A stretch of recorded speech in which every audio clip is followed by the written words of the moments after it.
இப்போ நம்ம எப்படி சேம சுத்துறதுன்னு பார்க்கலாம்.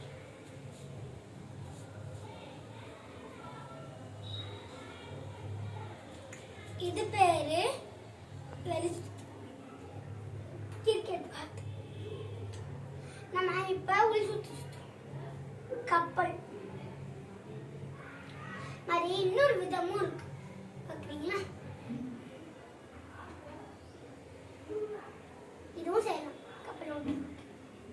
இப்ப நம்ம நாலடி பார்க்கலாம். நாலடி எப்படின்னா நம்ம ஒரு கோடு போட்டுட்டு வச்சுக்கோங்க.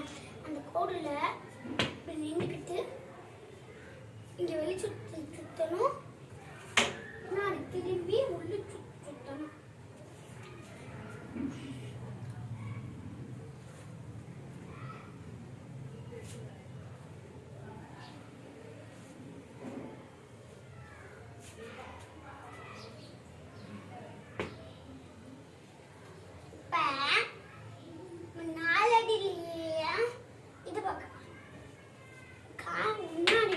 முன்னாடி எடுத்து வைக்காம கொஞ்சோண்டு மயம் வச்சுட்டு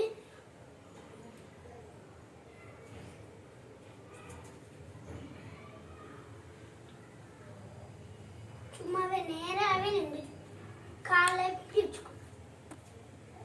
காலை வந்து லெஃப்ட் காலை முன்னாடி வச்சுக்கிட்டு ரைட் காலை கொஞ்சம் பின்னாடி வச்சுக்கணும். இது ரெண்டும் ஒரு கோடு போட்டுக்கணும்.